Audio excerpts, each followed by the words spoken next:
Qanunvericiliyin təkmilləşdirilməsi üçün hansı addımların atılmasına ehtiyac var? Belə deyək ki, Azərbaycanda orqan transplantasiyası əməliyyatları qanunla tənzimlənir, dövlət tərəfindən verilmiş transplantasiya haqqında qanunla tənzimlənir. Bu qanun demək olar ki, çox progressiv şəkildə hazırlanıb, orada hər şey nəzərə alınıb. Təbii ki, amma heç bir qanun mükəmməl olmur və yaxud da qanunlar zamanla yeni şəraitə uyğunlaşmalı olur, dəyişikliklərə adaptasiya eləməli olur. Eləcə də təbii ki, transplantasiya sahəsində qanunda dəyişikliklərin olmasına müəyyən mən hesab edirəm ki, ehtiyac ola bilər bəzi dəyişikliklərə. Məsələn, bunlara aid eləyə bilərəm xarici vətəndaşlarla bağlı transplantasiya əməliyyatlarına qadağaların ləğv olunması.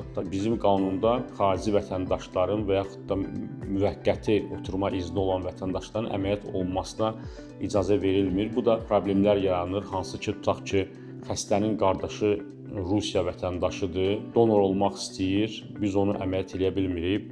Çünki o Rusiya vətəndaşıdır, qardaşı Rusiya vətəndaşıdır və yaxud da xəstə özü Türkiyə vətəndaşıdır, amma istəyir ki, Azərbaycanda əməliyyat olunsun, Azərbaycanlıdır. Lap tutaq ki, da Azərbaycanlı deyil, məsələn, Azərbaycanda əməliyyat olmaq istəyir, biz onu əməliyyat eləməyə ixtiyarımız yoxdur həmin qanuna görə.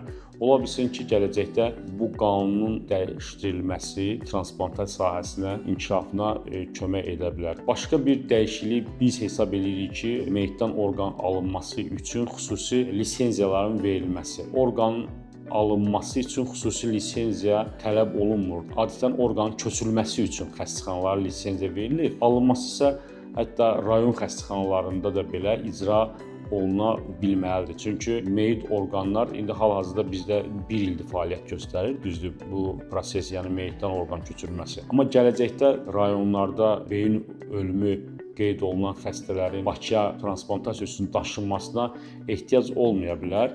Sadəcə transplantasiya komandası gedib həmin rayonda orqanları meyitdən ala bilər və gətirə bilər. Yəni bunun ötürü həmin xəstəxananın xüsusi lisenziyasının olmağına ehtiyac yoxdur və yaxud da o xəstəxananın hamısına lisenziya verilməlidir orqanların alınması üçün. Başqa bir tutaq ki, dəyişiklik ola bilər. Qanunda bizdə göstərilir. Donorların razılıq kağızının xüsusi notariusdan təsdiqi kimi belə bir qanunun olmağı məsəl üçün transplantasiya fəaliyyətinə bir qədər maneçilik yaradır. Bu qanunların hamısı deyim ki, bu indi hazır danışacağım da və əvvəl danışdığım qanunlar, bu qanunların hamısının bu şəkildə olmağına səbəb odur ki, görsənən odur ki, qanun verilən zaman orqan alverinin baş verməməsi üçün millət vəkillərinin daha çox qayğılı olmağı səbəbindən olub, çox güman ki, donorun məlumatlanma kağızının notariusda xüsusi təsdiq olunmağı görsənir ki, bir qədər vaxt itkisinə, əlavə maliyyə itkisinə səbəb olur, hansı ki, dünyada belə bir praktika yoxdur. Onun da məsəl üçün olmamağı